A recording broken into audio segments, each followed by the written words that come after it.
ବାଲିଚନ୍ଦ୍ରପୁର ବଜାରସ୍ଥିତ ଜଗନ୍ନାଥ ମନ୍ଦିରରେ ଘୋଷଯାତ୍ରା ମହାସମାରୋହରେ ପାଳିତ ହୋଇଯାଇଛି। ଜଗନ୍ନାଥ ବଡ଼ଭାଇ ବଳଭଦ୍ର, ଦେବୀ ସୁଭଦ୍ରା ଏବଂ ସୁଦର୍ଶନ ମହାପ୍ରଭୁଙ୍କ ସମେତ ଚତୁର୍ଦ୍ଧାମୂର୍ତ୍ତିଙ୍କୁ ମନ୍ଦିରର ମୁଖ୍ୟ ପୂଜକ ନିରଞ୍ଜନ ମିଶ୍ର ଆଧ୍ୟାତ୍ମିକ ପରିବେଶରେ ମୁଖ୍ୟପାଠ ପୂର୍ବକ ରଥାରୂଢ଼ କରିଥିଲେ।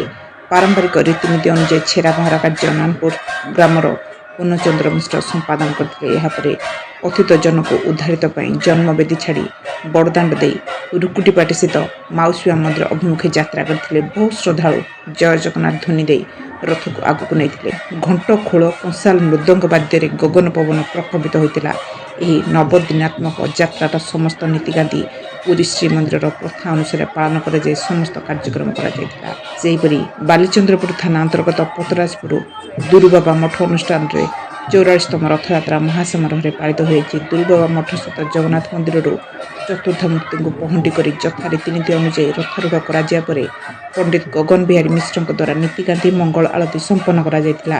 ରାଜକିଶୋର ବେହେରା ପାରମ୍ପରିକ ରୀତିନୀତି ଅନୁସାରେ ଛେରା ପହଁରା କାର୍ଯ୍ୟ ସମ୍ପାଦନ କରିଥିଲେ। ଶହ ଶହ ଶ୍ରଦ୍ଧାଳୁଙ୍କ ଉପସ୍ଥିତିରେ ରଥକୁ ପତରାଜପୁରଠାରୁ ଲଳିତଗିରି ରାସ୍ତାରେ ନିଆଯାଇ ଗାଁର ଭାଗବତ ଗାଦିଠାରେ ଥିବା ମାଉସୀମା ମନ୍ଦିରକୁ ନିଆଯାଇଥିଲା। ଛୋଟ ଛୋଟ ପିଲାମାନେ ହନୁମାନ, ରାମ, ଲକ୍ଷ୍ମଣ, ସୀତା, ରାବଣ ବେଶ କରାଯାଇ ରଥଟଣା ସମୟରେ ନିଜ ନିଜର ଚରିତ୍ର ସମ୍ପାଦନ କରିଥିଲେ, ଯାହାକି ଉପସ୍ଥିତ ଜନତାଙ୍କୁ ବିଶେଷ ଆକର୍ଷିତ କରିଥିଲା। ମାହାଙ୍ଗରୁ ଅମରେନ୍ଦ୍ର ସିଂ, ଓଡ଼ିଶା ମୋବାଇଲ ଟିଭି।